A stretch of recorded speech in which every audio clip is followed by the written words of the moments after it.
Hi, everybody. Good evening here from Phoenix Mesa, Arizona, where we just completed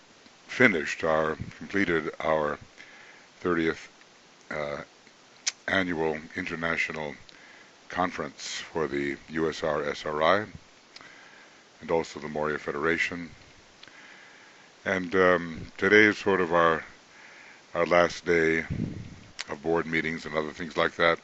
And now we have the WESAK process, probably for us as aspirants and disciples of the Great Ones, the most important full moon of the year, the high point of spiritual inspiration. I just want to alert you, if you check your chat box, you will see that the actual full moon is on the 22nd of April. At least that's GMT, the universal time, in the AM at 5:23 and 32 seconds AM. So, of course, it will be on the 21st in the United States, or at least most of the United States. And we'll be beginning that broadcast here from Arizona at 9 p.m. So I hope you'll be able to join us, though I realize, excuse me,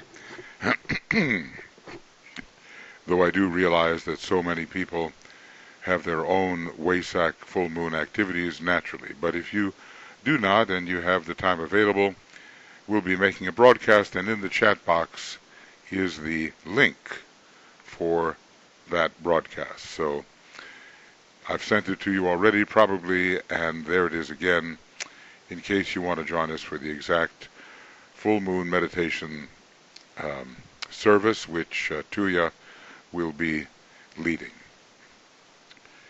We see in front of us this amazing picture of the Buddha, illustration of the Buddha, and the assembled hierarchy, so to speak, on the etheric plane very much.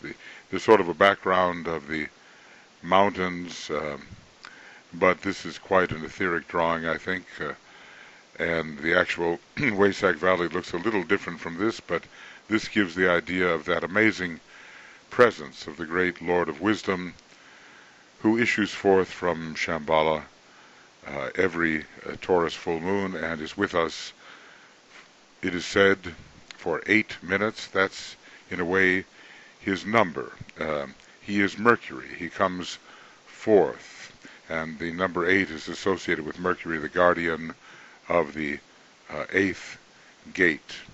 So this is a profound blessing for all of humanity. How long that process will continue, we do not know, or even whether it has continued. There are hints in the book Externalization of the Hierarchy that at a certain point it will be discontinued and the new group of world servers will have to take over the function. But I think for the moment we must act as if it does take place in that sacred place near Mount Kailash, and that the blessing proceeds.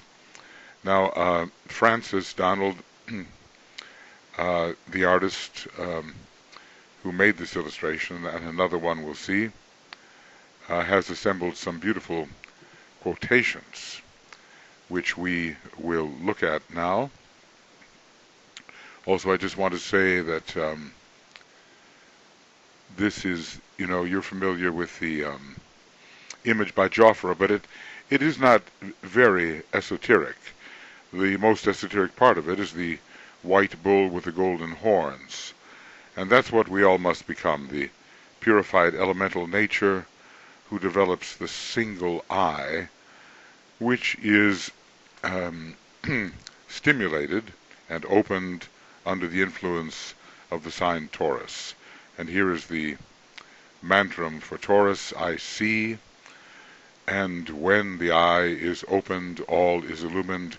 We're talking about the blue eye, the Shiva eye, the eye that is in the center of the head and is surrounding the pineal gland. We see here the rulers of Taurus. They are Venus.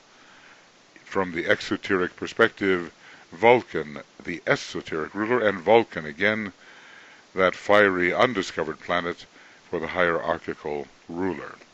Now, some of the texts which have been assembled here, I think we'll want to look at those. Let's see if I can pull this down from over here.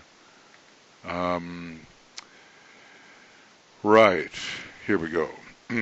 So this month's image, says Francis, puts us high above a Himalayan valley at the time of a great Taurian WESAK festival. And below we can just make out the members of the hierarchy as they solemnly weave their geometrical patterns, with measured pace, and chant their mantrams in preparation for the great event. Some of us were to the WESAK Valley in the year 2000, and of course the outer WESAK Valley is perhaps, let's say, nothing like this beautiful image that we see, which we can consider to be an inner representation. We'll see a little bit more of that in a few moments. As the moment of the full moon approaches, the Buddha appears at the upper end of the valley. I think it's rather to a place in the northwest, and moves to a place above them. They are on the great rock, which is not represented in this particular illustration. He is here shown drawing cosmic energy down through his aura into the vortex that links him to humanity. We know that the Buddha is part of the triangle surrounding the great Lord, the Christ, and he represents the third ray of acute intelligence, acute energy of divine mental perception, and the avatar of synthesis and the spirit of peace. Great exoplanetary beings are also part of that triangle. So DK is telling us here that during the WESAK festival, kept so universally in India to this day, the hierarchy forms itself into a channel for the transmission of power and blessing from the levels on which the Buddha may be found, the high shambolic levels, the logoic plane, really. He acts as a focal point for that power, and passing it through his aura, pours it out over mankind by means of the channel provided by the assembled lords, masters, graded initiates, and disciples. We see that, and we see the representation of the energy and the hierarchy formed in a five-pointed star with a triangle in its midst and a central unit in the midst of that triangle. This channel is formed by the use of sound and rhythm simultaneously employed, by the chanting of a certain mantram by means of the slow, measured movements that accompany that chanting. The funnel is formed that reaches upward towards the desired locality. And this is the invocation to the Buddha. The geometrical figures formed in the matter of the plane higher than the physical, which are the result of the geometrical movement of the concourse gathered in that Himalayan center, form themselves into wonderful avenues of approach to the center of blessing for the inhabitants, deva or otherwise, from any particular plane. So it has a rather universal effect all through the cosmic physical plane. For those who can clairvoyantly view the scene, the beauty of the geometrical forms is unbelievable, and that beauty is enhanced by the radiant auras of the great ones who are gathered there. So this is from Letters on Occult Meditation by Alice Bailey. Of course, they are dictated by the Tibetan. A few more thoughts.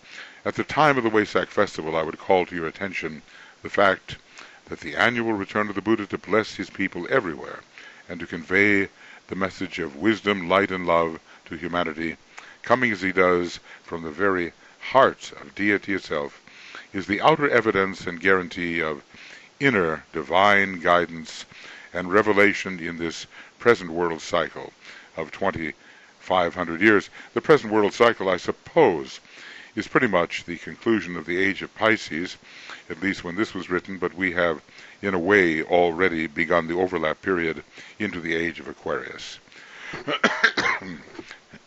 Year by year he returns. For a brief minute, well, really, eight minutes, according to the tradition, he reminds us that God exists and ever loves, that he is not unmindful of his people, that the heart of the universe is unalterable compassion, and that man is not alone. To bring this recognition about and to make this appearance possible, a living triangle of energy is created and focused through three great spiritual individuals who evoke recognition in the East and in the West, and they are known by the believers of every faith and all nationalities. These three are the Lord of the world, the Ancient of Days, Sanat Kumara, the planetary Logos, Melchizedek, he to whom the Christ referred when he said, I and my Father are one. So this is Sanat Kumara by a number of different names. The Buddha, the illumined one, the revealer of the light and the wisdom which comes to us from sources far greater than our planetary life, the messenger of the gods. Certainly the planet Mercury is involved, and even the Solar Logos, I would say. And then the Christ, the Son of the Father, the world's Savior, the Redeemer, he who has remained with us and who is gathering his sheep into his fold. That's the Lord of Love. So in these three, whose nature is radiant love and light, humanity can grasp in some measure the nature of divinity. They are greater than is known or realized. Human intelligence and aspiration can only sense their essential nature. Their spiritual potency has to be stepped down if mankind is to bear the pressure of the impact of the energy they wield and seek to transmit. It is this stepping down process which takes place at the time of the May full moon, sometimes in April, of course, but the Taurus full moon, and is brought to a focus of transmission by the massed intent of the hierarchy and the massed demand of the world aspirants and disciples, itself drawn forth by the massed need of all people of all the lands. We see, therefore, how much the group effect is needed. So here, excuse me, my brothers, is a simple statement of the facts, which must be grasped by all of you who seek to participate intelligently in the WESAK festival, and who are anxious to act as transmitters of the spiritual energy which will, at this time, be poured out to suffering humanity. This is from the Externalization of the Hierarchy, pages 286 and 288, and we thank Francis for gathering these references. Here, in some other references, we learn of the Buddha's philosophy, which should ever be kept in mind, and these are the four noble truths. So when we're thinking of that kind of shambolic contact which is possible at this time, we have to think about the great lessons of the Buddha in terms of detachment. And this is a kind of attitude which is cultivated in Taurus, I think especially under the greatest light of Shambhala, and involves the first-ray planet Vulcan. So let's look at these four noble truths and keep them in mind as we begin our meditation. Excuse me.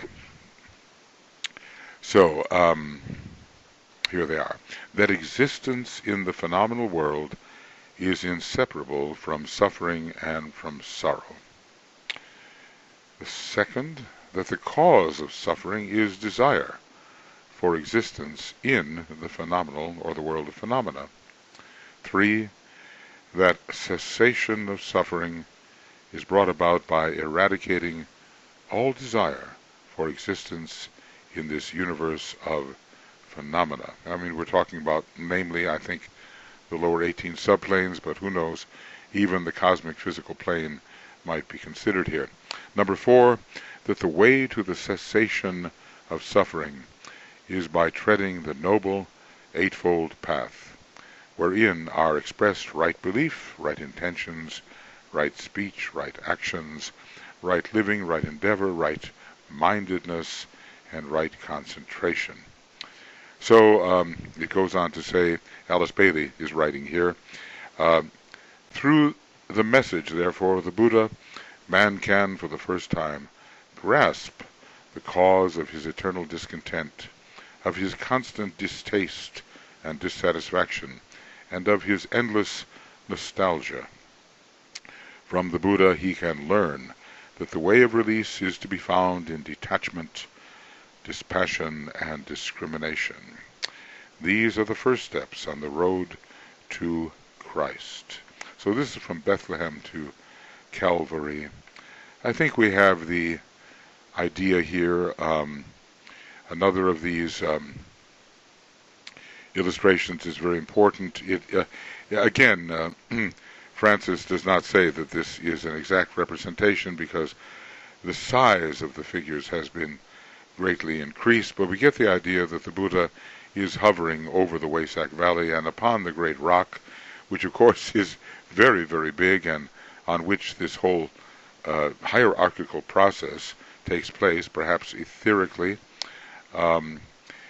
We see actually the assembled hierarchy as if in the valley, when in fact they are on the rock, but still their geometry is revealed to us, their chanting, their movements, their mantra, and so forth. And the three great lords, the Mahachohan in this case, the Bodhisattva, and the Manu, are invoking the descent of the Buddha. So we see a beautiful representation of the blessing of the Buddha. Again, not utterly realistic, but intended to give us the idea.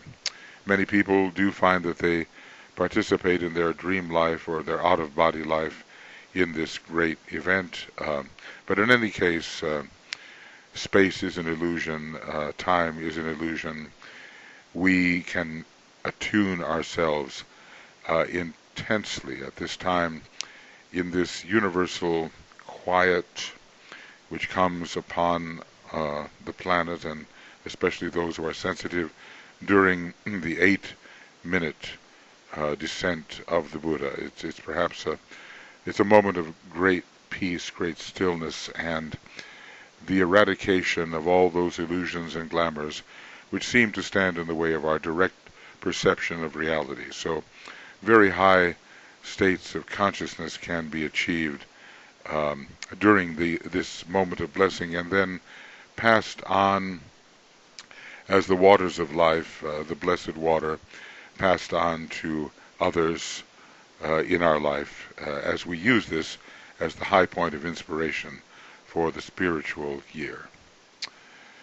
Well, I think that should be enough of a preamble. We are all so familiar with the WESAK idea, and of course it's just a question of truly and deeply participating in this process for as long as it may last. Obviously, if we are members of the new group of world servers and our great motive is to find a way to serve our fellow human beings as souls in incarnation, then regardless of what may come about, we on the outer plane, we will to serve, and we will serve. And we can use this incredible gathering moment of inspiration. It will only intensify during the next day or so.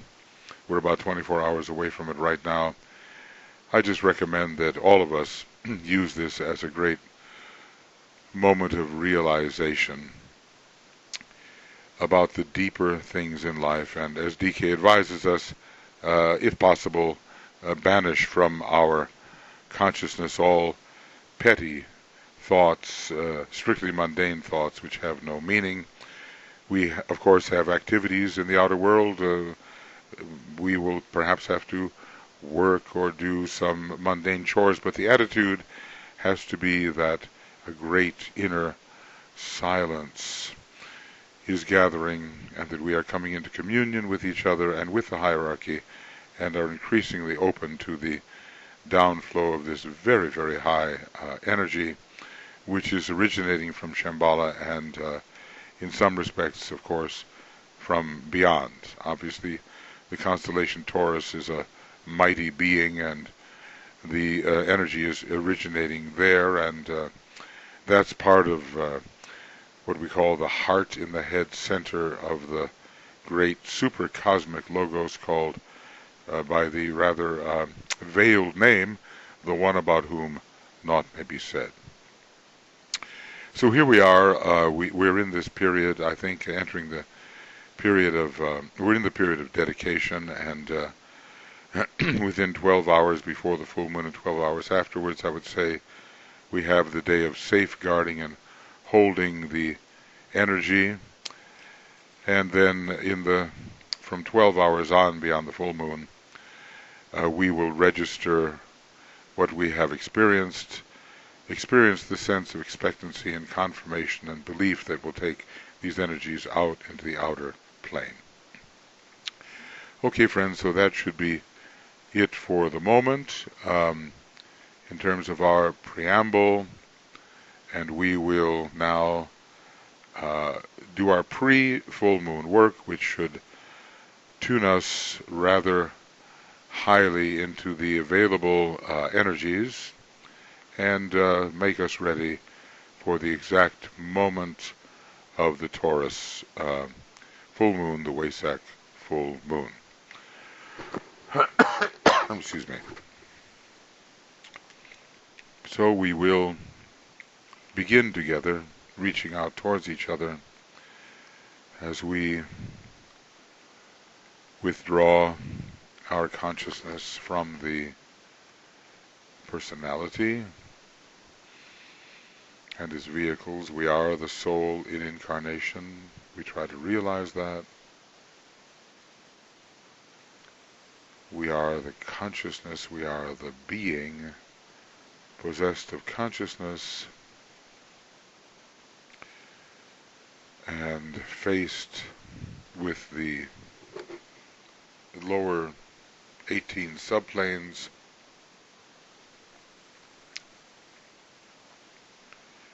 those subplanes which constitute what the Buddha is calling the phenomenal world. These are the world, the densest type of illusion, and really a great Maya upon which we have to impress the inner archetypes of which we may become conscious. So we withdraw from our usual preoccupations with the senses, with physicality,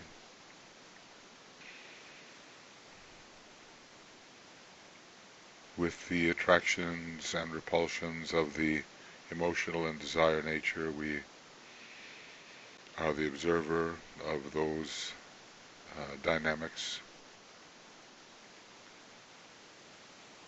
and we become the observer of the lower mind with all of its many thoughts. And we enter into that field of ever-present light and love and spiritual sacrificial power. We are the soul within this higher field we call the egoic lotus, this temple of Solomon, this vehicle upon the higher mental plane, which is our truer home than the personality. So all of us, as if we have entered our our higher vehicle, the temple of Solomon.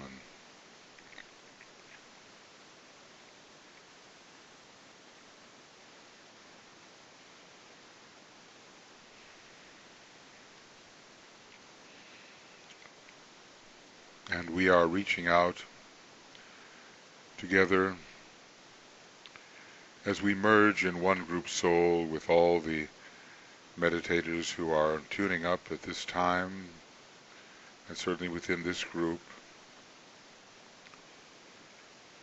we feel ourselves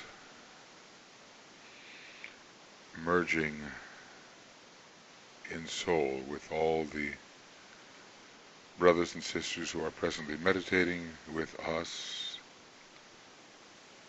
wherever they may be across the globe in terms of time and space. They are part of the unity which we are beginning to perceive.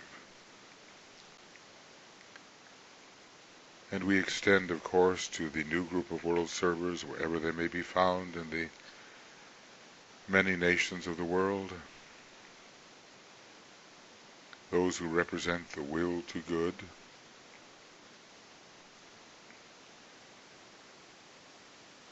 and the men and women of goodwill. We take them in our imagination,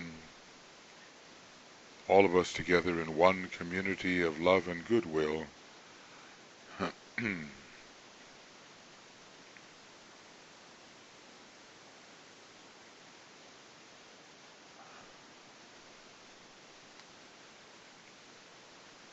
And we begin to extend that even further, to realize the one soul of humanity. The fact that there is no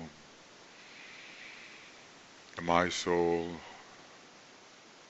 or thy soul, but somehow,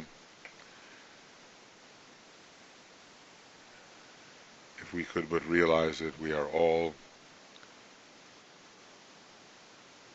within each other. Not only within each other, it goes even further than that. We all actually are each other. And perhaps in the gathering quiet of the WESAK festival we can realize the truth of the ancient second ray mantra, naught is but me.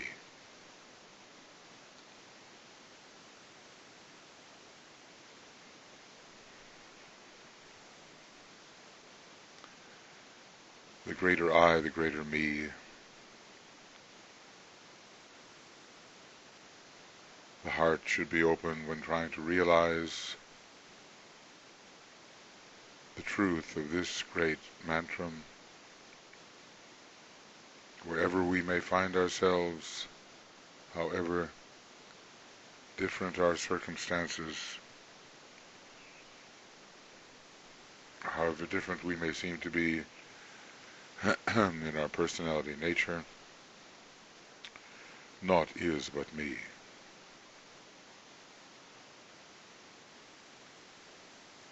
I've always found that at the WESAK festival, in the great and gathering silence, it is perhaps easier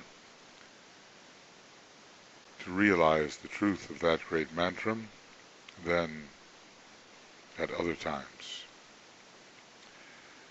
But here in our little meditating group, it's as if we come together at a point of mental tension under the will aspect, forming a kind of foundation for the Antakarana, and it's as if together we breathe in these aspects of soul will, even of higher will, the first ray will to initiate, the second ray will to unify, the third ray will to evolve, the fourth ray will to harmonize, the fifth ray will to act,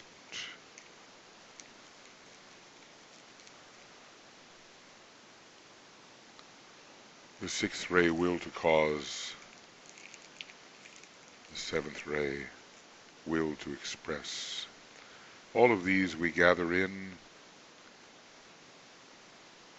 to our mental focus, our sharp mental focus on the fourth subplane of the mental plane, drawing up as well the vital energies of the personality into that focus at the mental unit, And then we are at a quite strong point of tension together. And we realize, or let us say visualize, each one of us, the dual stranded antikarana, the inner organ of contact and release, the colors of our soul ray, the colors of our personality ray. These are the two we use at first.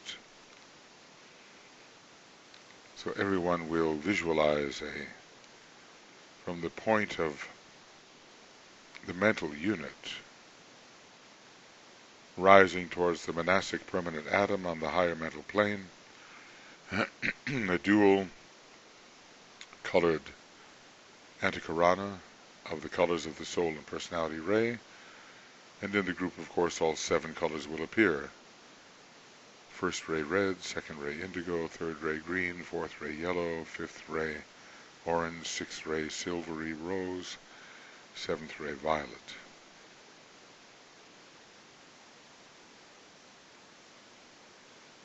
And this bridge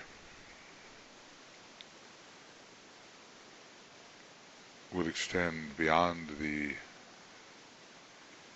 abstract mind, the monastic permanent atom, into the Buddhic field, into the atmic field of spiritual will,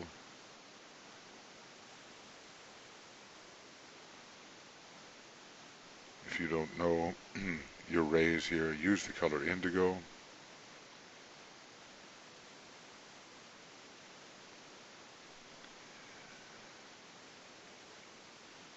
And all the way into that blazing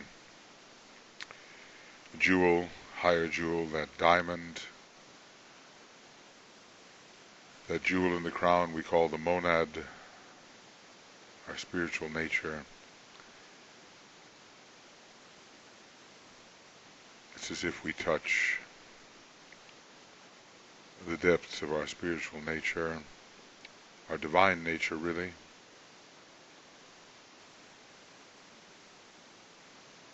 Cone-like, we are building the antikarana, the group antikarana.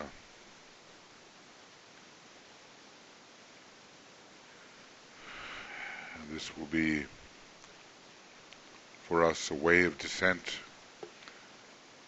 of that greatest light.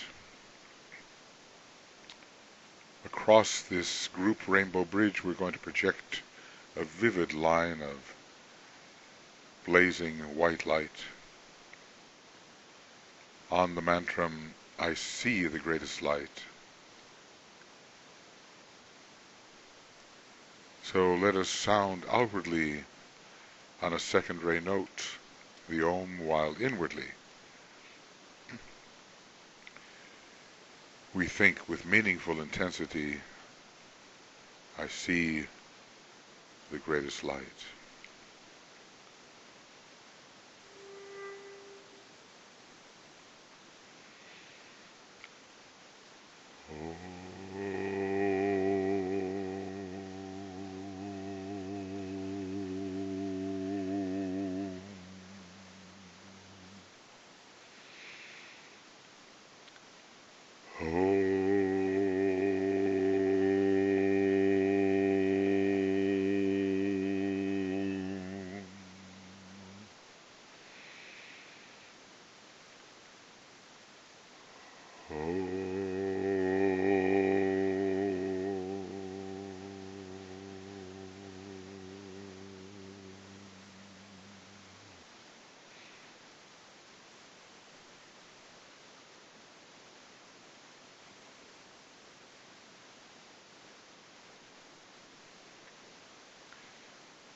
We are a group that is creating a magnetic aura which can be impressed by the intelligence intuition, spiritual will, even the pure being of the higher worlds. We can be impressed by energies from the worlds in which the masters focus their consciousness, the worlds of the spiritual triad.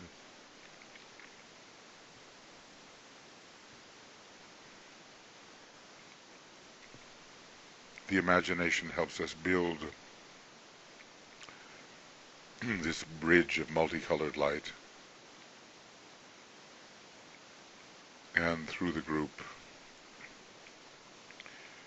even more penetration into the formless worlds can be made. This is our fellowship with the Masters, with the entire hierarchy, is our objective.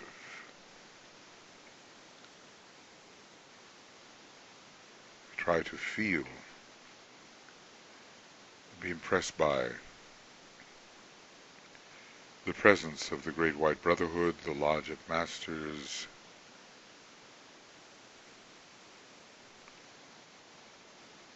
the spiritual hierarchy of our planet, which these days is in intensified meditation, especially the 12 hours before the exact full moon. Master DK had told his students that he would be alert to them as they attempted to contact him and the higher life.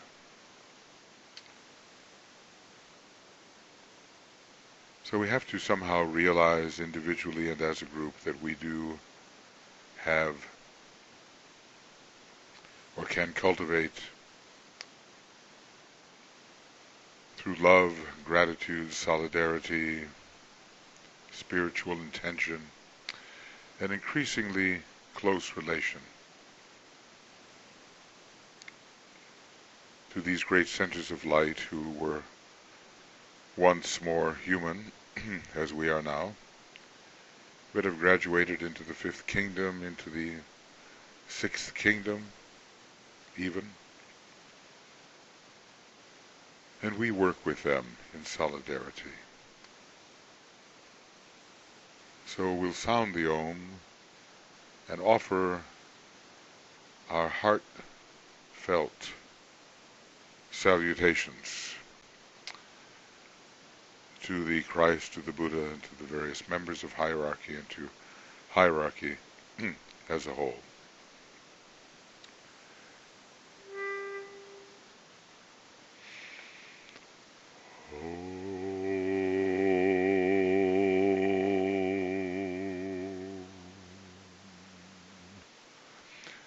Salutations to the Lord Buddha, the Lord of Light, the Lord of Wisdom.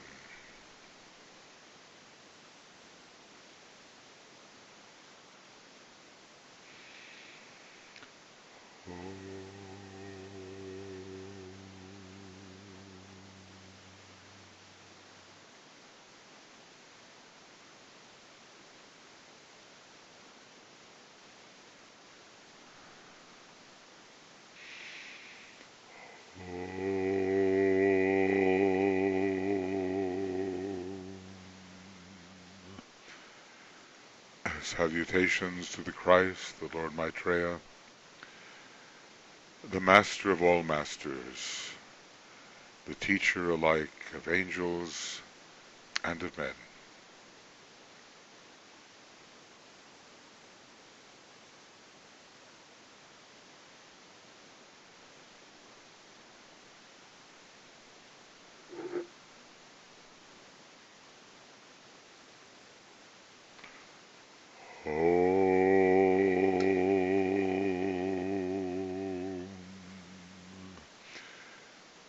Salutations to the triangle of masters with whom we most closely work. Masters M, KH, and DK.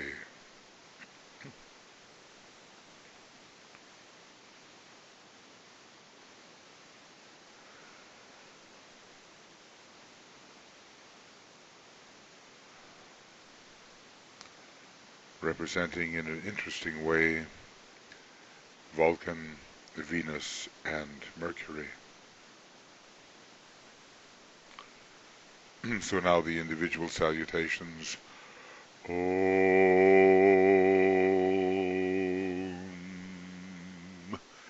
Salutations to the Master Morya, the head of all esoteric schools and organizations.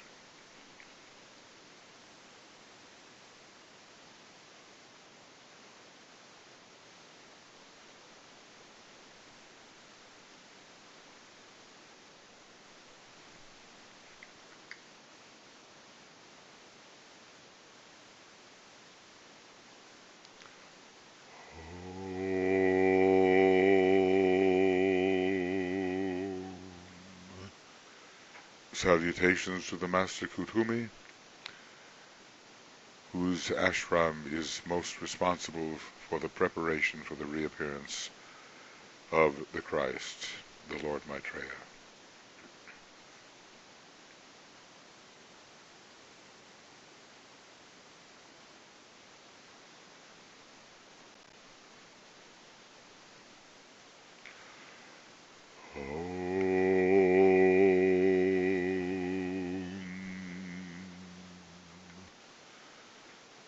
Salutations to the Master Jwalkul, the Tibetan, who has given us the blue books and who was the inspiring source of so much material for Madame Blavatsky, he who trains the aspirants for initiation.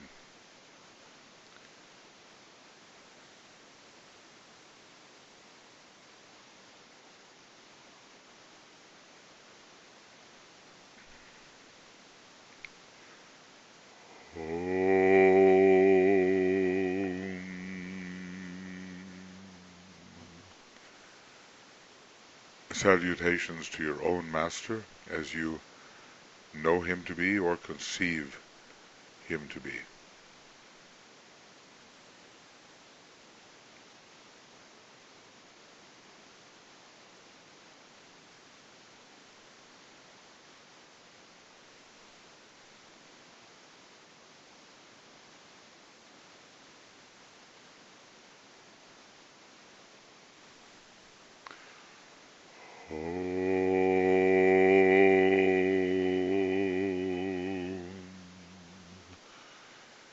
Salutations to the entire spiritual hierarchy of our planet, with all of its ashrams, chohans, the entirety.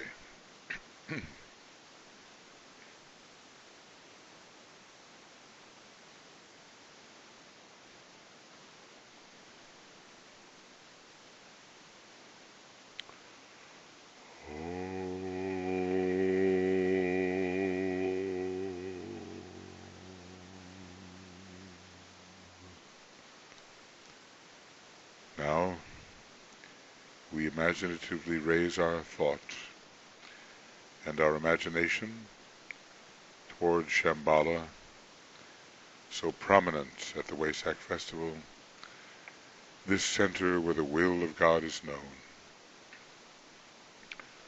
And with deepest reverence and in all humility, we attempt, identified together as a group soul, to attune to the all-pervading presence of Sanat Kumara, standing at the center of Shambhala.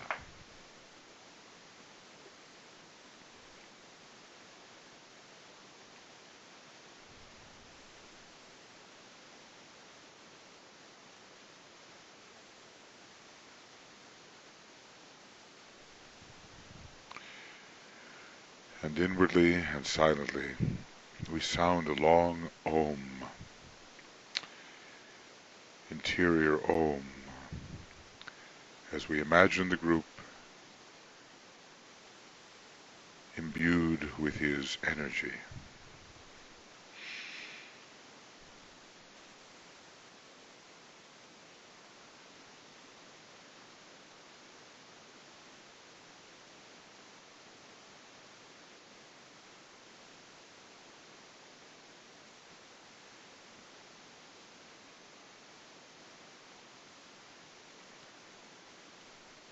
This will be the great energy of spiritual will,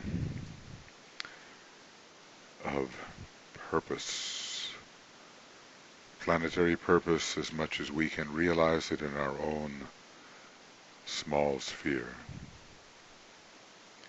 All the energies are gathered into Shambhala at these full moon times under the law of assembly, and we, in our own little way, can receive them in our groups especially, and sometimes individually, but these are high points of spiritual contact. We are meditating together. We are as if at a point of tension.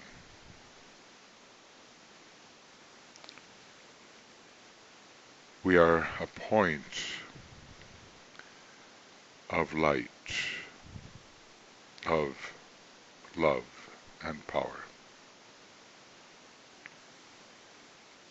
And we will practically now begin our interior approach to the great planetary and zodiacal energies and energies beyond, which can be focused into our planet at this time.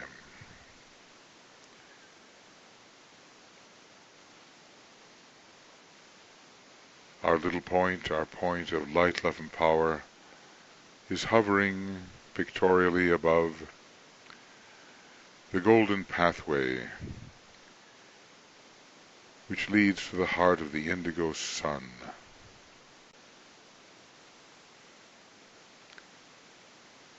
And as that golden pathway shortens, we are drawn into the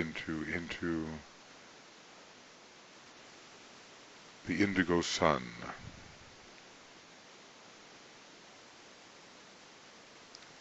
A great second ray center where we imagine that we meet the consciousness of Master DK, who is such an expert in the knowledge of these planetary, zodiacal, hierarchical energies. We want to take full advantage of that which is available now, and increasingly. So, supported by the consciousness of the Master DK, at least in our imaginations, augmented, our consciousness augmented by his knowledge and understanding of these things, we will think of the two planetary rulers of Taurus, Venus, so important to our planet, Venus conveying the light and the love of the soul, the union of heart and mind, the inspiration for the solar angels, Venus, and Vulcan, which is the esoteric and hierarchical ruler, conveying the will of the soul.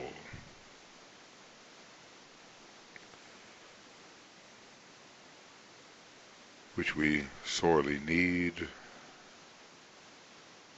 and the greater spiritual will of the atmic plane, even the will of our Father in heaven, the will of the monad.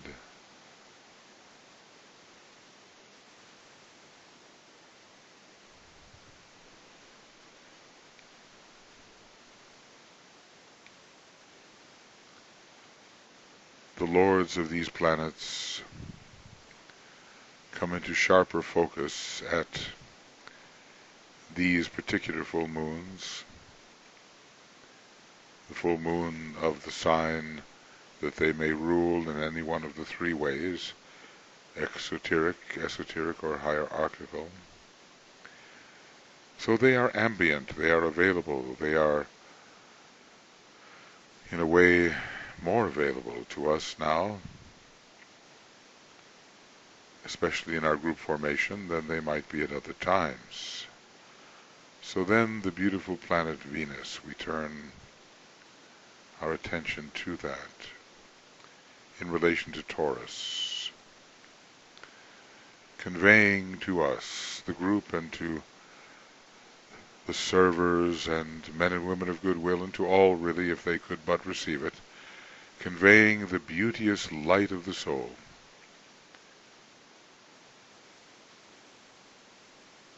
the light of the solar angel that supervises our incarnations, a long series of incarnations. Venus illuminating the consciousness with love, wisdom,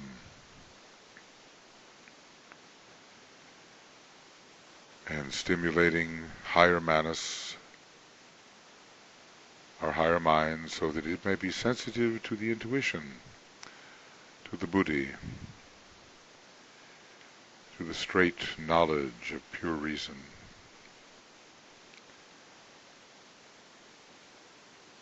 Venus, the light, the love,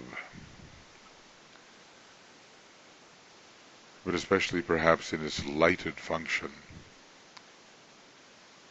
available now as the Taurus full moon approaches.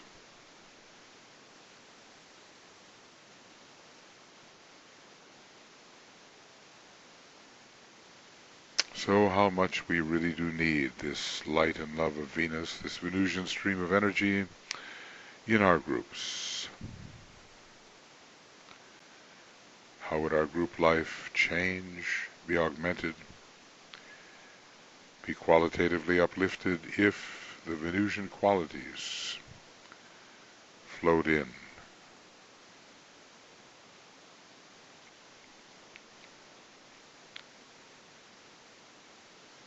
All of us in the group and beyond imbued by the divine qualities of Venus. Let us feel the flow. We'll sound a note, a fifth ray note, representing the lighted soul of Venus, as we imagine its energies flowing into our groups and into our individual lives.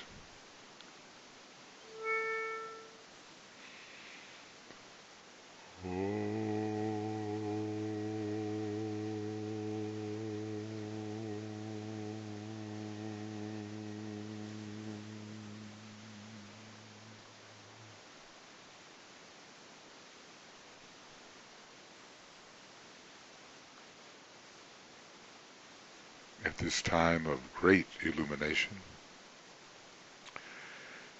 at this time when the greatest light of Shambhala can be intuited,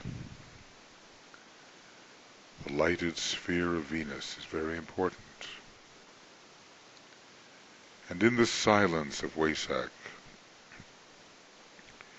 we will feel the light growing, dispelling glamour and illusion, and revealing in loving clarity the truer vision of reality.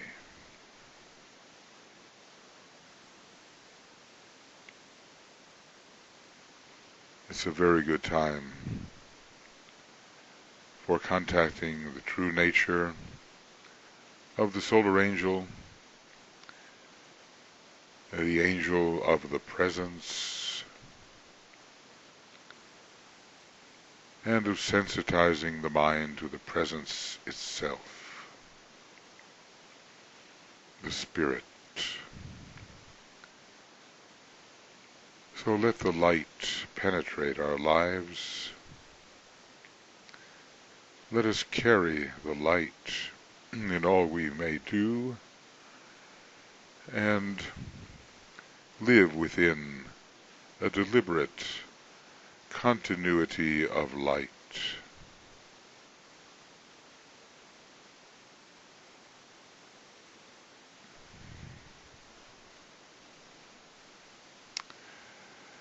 And then Vulcan, invisible apparently to exoteric science, close to the sun, fiery, powerfully first ray in its nature, though that's not its only ray, but somehow conveying to us something we really need. The will of the soul, which grips its personality. Maybe some of us know what it means to be in the grip of the soul. Bending that personality to its will.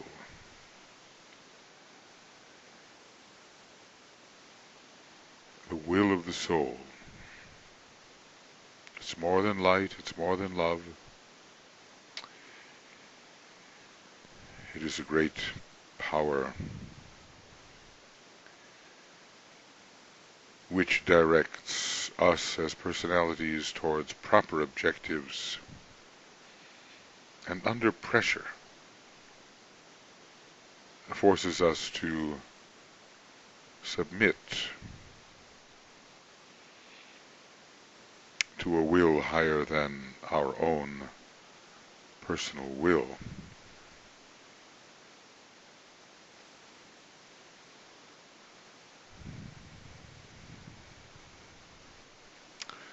This is a time of soul pressure and beyond. Hierarchically, for Vulcan is also the hierarchical ruler of Taurus, we're dealing with adamantine spiritual will.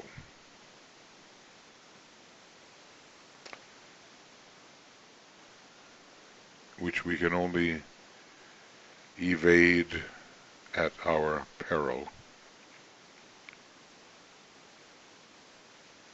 The will of the highest aspect of the spiritual triad, that is Atma.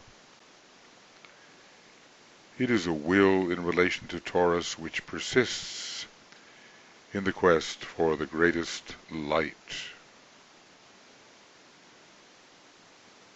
despite all obstacles to enlightenment.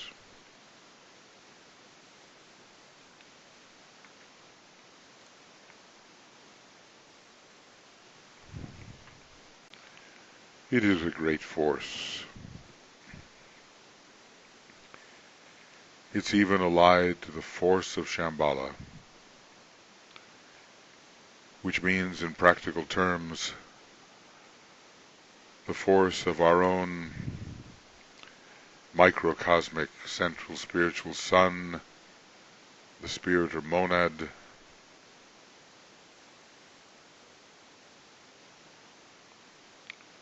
It is important to come under the pressure of that great inner center, which drives all of us eventually towards our monadic destiny. So we open our consciousness individually and in our groups, and imagining for the new group of world servers as well, this stream of Vulcanian energy,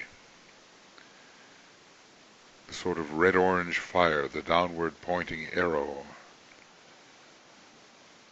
opening.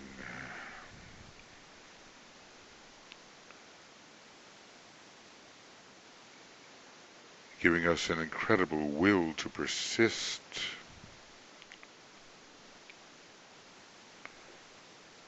the kind of endurance which it takes to enter ever intensified light,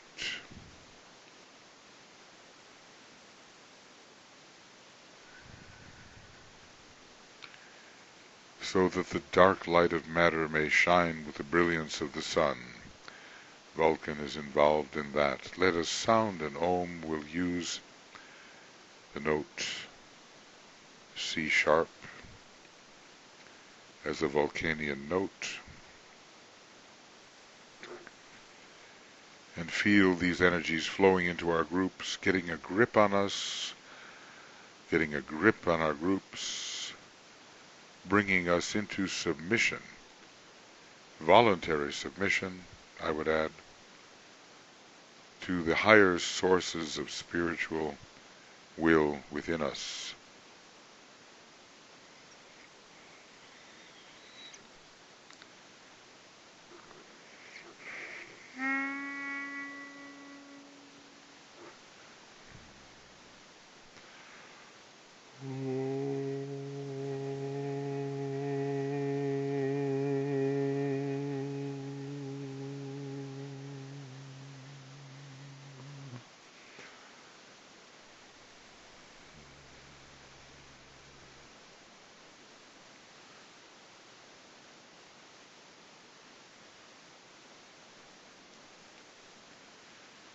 These are the planets with which we have to contend,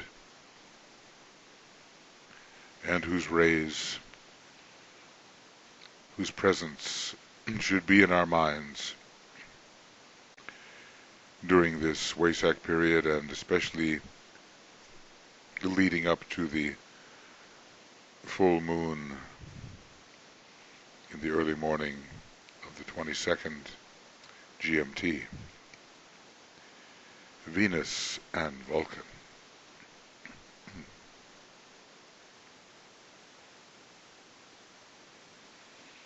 The light, the love, and the power.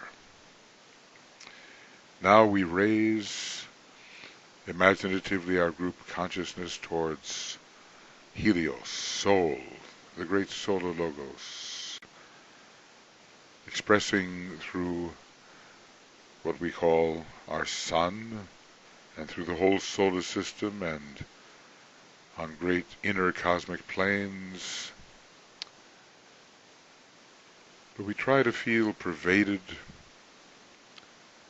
by the great second ray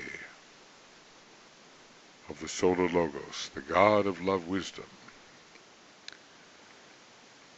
the consuming fire of love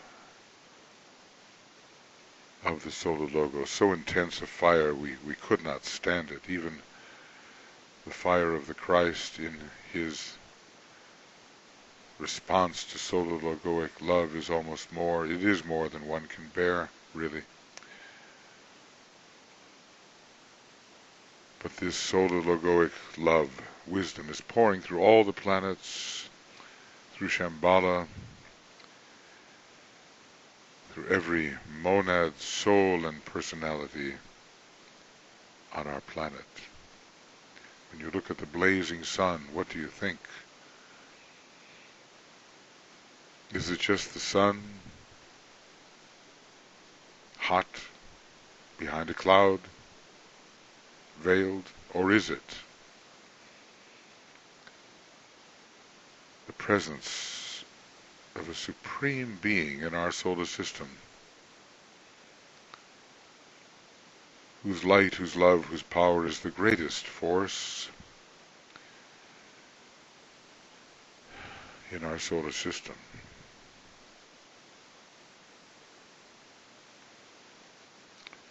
And of whom we are really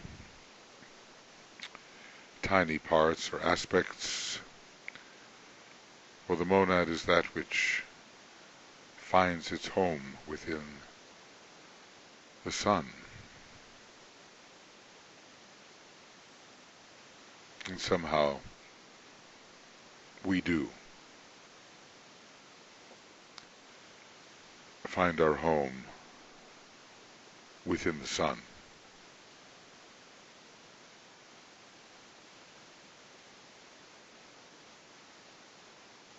The great blue logos,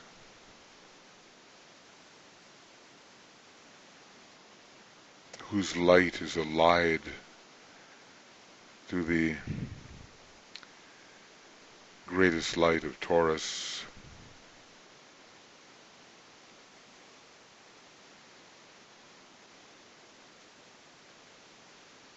we want to carry the presence of the solar logos, albeit in a highly attenuated form, but okay, we are extensions of that great being, and we should not forget it.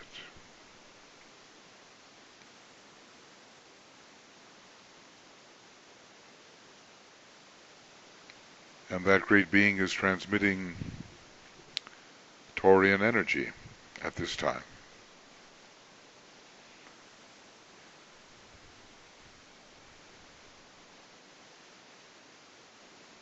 And with that we seek to be imbued as we turn our attention to the constellation Taurus, with its peculiar type of light, the penetrating light of the path, penetrating right through the obstacles we encounter on the path, which are of course obstacles not only in the outer world but within ourselves. This is a beam of light streaming from the point in Aries and revealing the area of light control. The penetrating light of the path. We can be inspired by it now, for we are all treading the path, one or other section of the path, and we can use the light of Taurus as we encounter one thing to overcome after another, one thing to master after another, upon the path of spirituality, whether aspiring, disciplic, or the path of initiation. So open yourself then. Open your consciousness to the energy quality of Taurus, attempting to realize its profound relationship to the fourth ray of harmony through conflict, which is, of course, at this time, humanity's sole ray. And then the fifth ray of Venus and the first ray of Vulcan, included in the general, at present, fourth ray expression. The forces of enlightenment, so desperately needed in the world at this time, are attuned to Taurus. And perhaps as the enlightenment pervades the mind of man, there can be an eventual revelation of the purpose and the plan of our planetary logos and beyond, and the illumination of humanity's consciousness.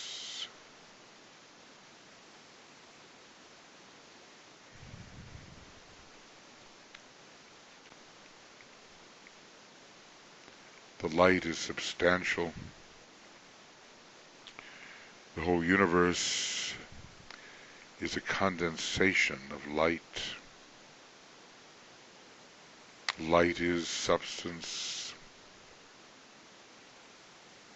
We have to come to terms with light. and its reality, and we should all somehow feel a deeper illumination as a result of these Taurian energies and their planetary attendant deities that we are encountering in deeper measure at this time.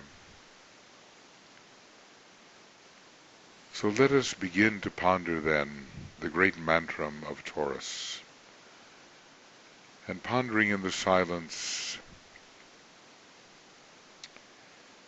together reinforcing each other,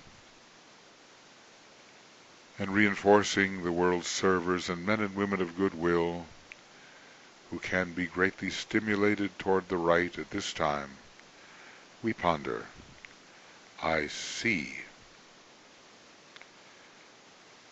And when the eye is opened, all is illumined. I see, and when the eye, the inner eye, the third eye, the eye of Shiva, the single eye, and when the eye is opened, all is illumined.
I see. And when the eye is opened, all is illumined.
we have to see all things in their true light value.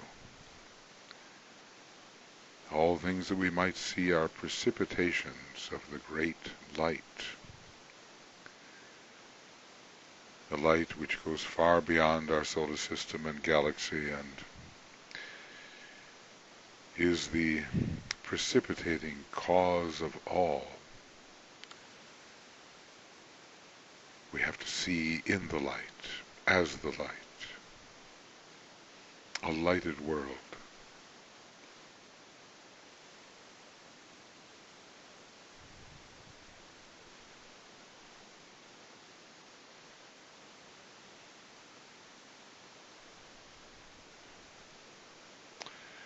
And all of us as brothers and sisters are precipitations of the one and same light. Out of the light we come.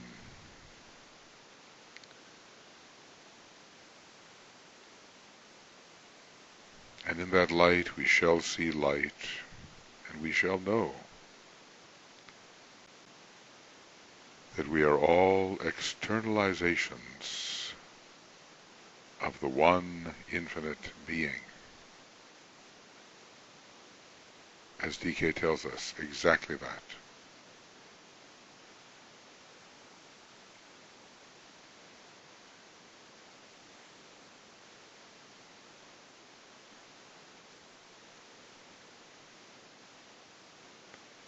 I see, and when the eye is opened, all is illumined. A completely different world is revealed. The revelation of that which has always been.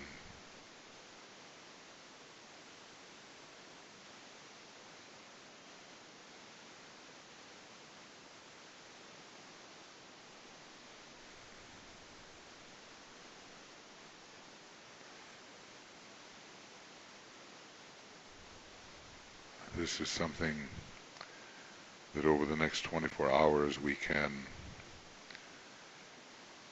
ponder at an intensified point of tension.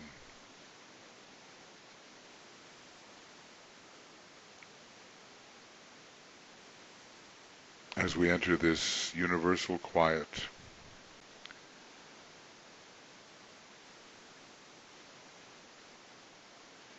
let the world of light be consistently present, regardless of outer demands and movements. We have the continuity of the great light, as perceived by the unitive and uniting inner eye, which grows and grows, we are told, even from the time of the first initiation.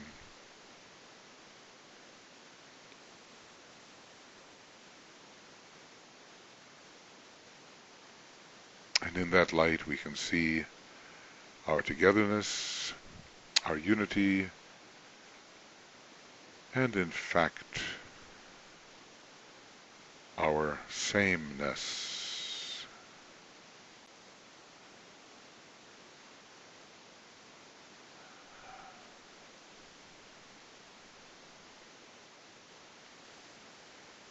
I see. And when the eye is opened, all is illumined.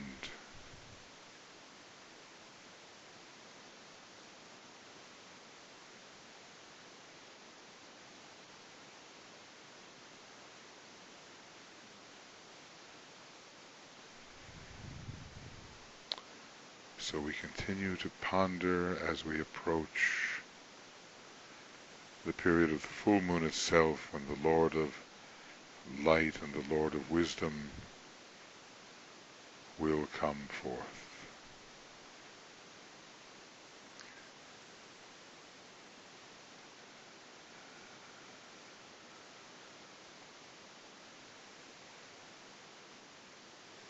The great alignment, of course, begins in a way related to Taurus within the cluster of stars called the Pleiades. Some consider it the thousand-petaled lotus, so to speak, of the one about whom naught may be said. The great head center.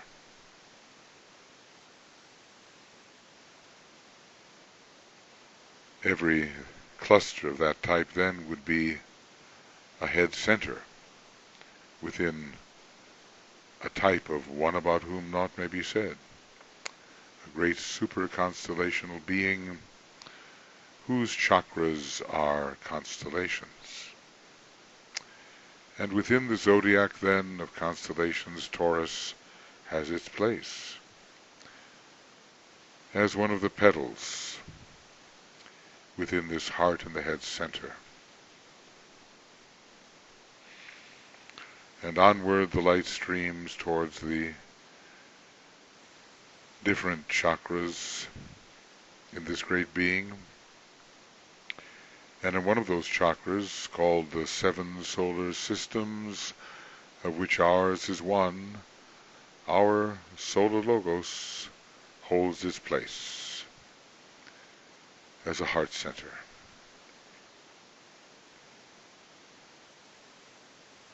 And from the solar logos goes forth the energy to Venus, to Vulcan especially,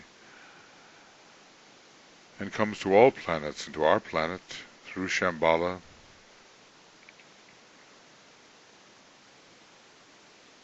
and into every one of us, because we are monads in Shambhala, we are souls in hierarchy,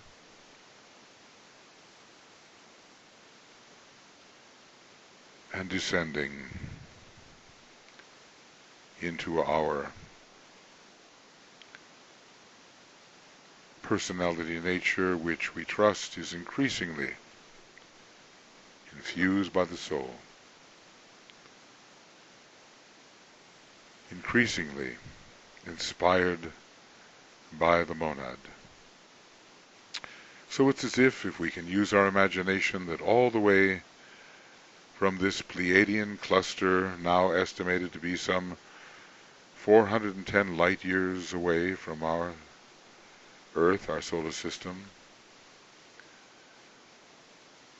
great energies are descending and absorbed, especially at this time, by us, since we have unearthed the full moon phenomenon. But we are connected, all the way from the top to the bottom. So our own little Shambhala, in a way, our own head center, the heart within our head, it's all stimulated at this time, and something of the divine will comes through to us, something of the great enlightenment possible comes through to us. And we can ally ourselves with the forces of enlightenment and carry the light to a world so desperately in need of the clarifying light which will end the glamours and illusions which are strangling humanity in their millions.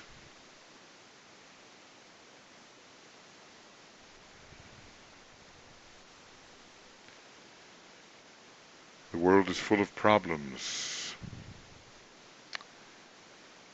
and the Taurian energy, the Venus-Vulcan energy, the rays involved can help. So use your creative imagination now to isolate a problem within humanity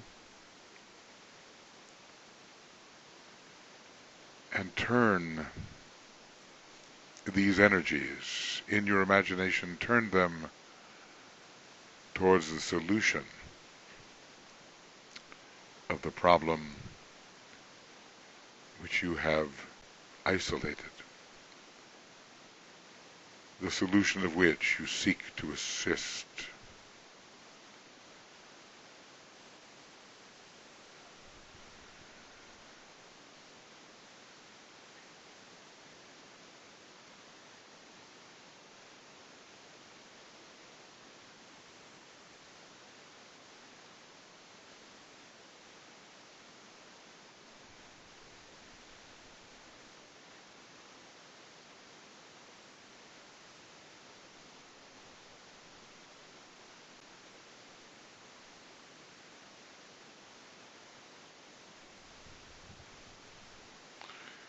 We're going to sound the Om on a second ray note, a G, and we'll imagine these forces of enlightenment,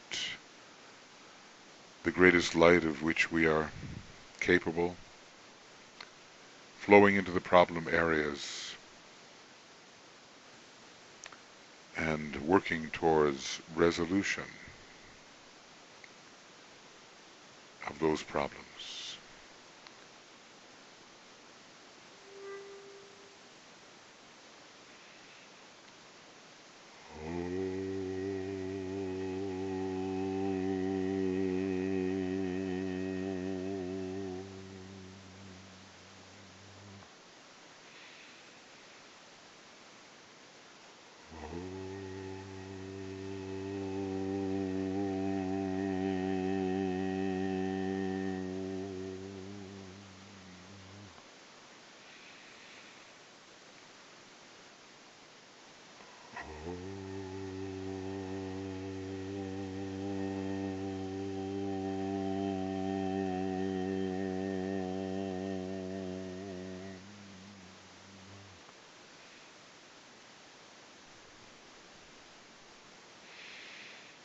The energies are present, and they must be used to solve the problems of humanity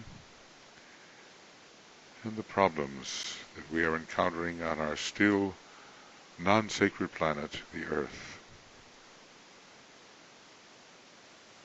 We can do this if we will.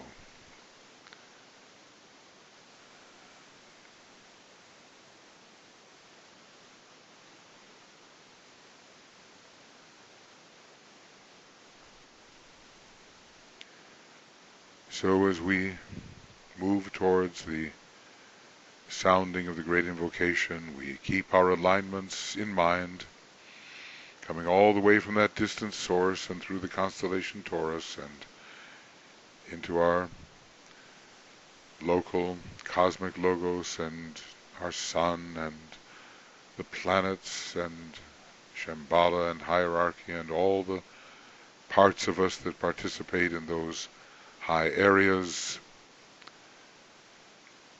and we will close imagining the light, love, and power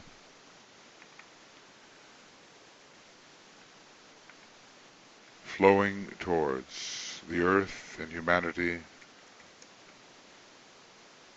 We will sound together the great invocation. Maybe the most important thing we can do to facilitate the reappearance of the Christ and the externalization of his hierarchy is to sound the great invocation with intelligence, with love, with power every day. This will bring us and the planet more closely to the desired consummation.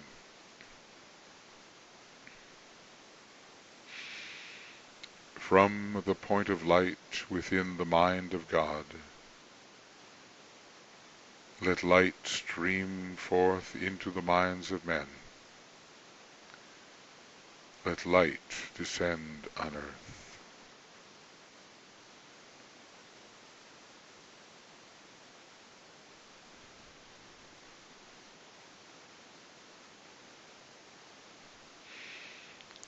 From the point of love within the heart of God, let love stream forth into the hearts of men. May Christ return to earth.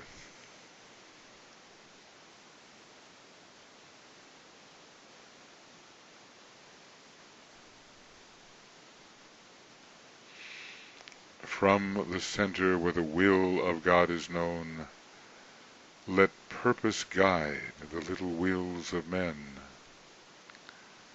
the purpose which the masters know and serve.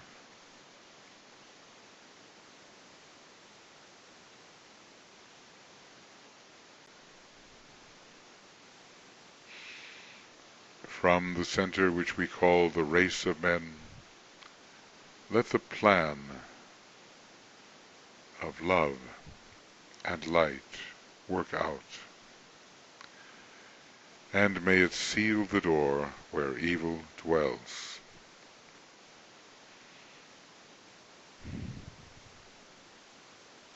Let light and love and power restore the plan on earth.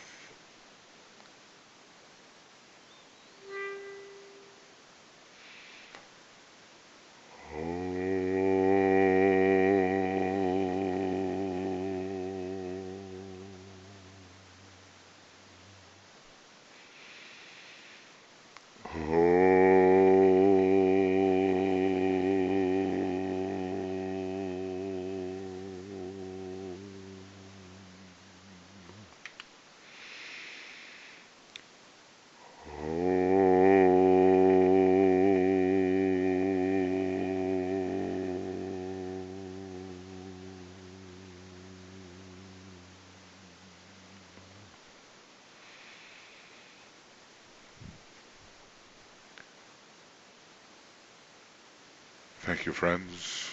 Full moon, 5:23:32 a.m. GMT, early morning of the 22nd. Really, less than 24 hours from now. So keep up the invocation, the intensified point of tension, as we look forward to the annual return of the Lord of Light and the Lord of Wisdom, the Buddha, and let us meet in that great internal silence which occurs as we approach the synthesis of being, and don't get caught up in all the many changes, the glamours, the illusions. There'll be a big clearing, and perhaps we can see something and participate in something that we have not been able to do before. The link for the broadcast is right here in your chat box. You can pull that off, and if you are free, join us, but whatever you do, be completely present and silent at the time of the Buddha's return. Okay, friends. Look forward to being with you and in the spirit. Have a wonderful WESAK, and we'll be all together as needed. Many blessings, and see you soon.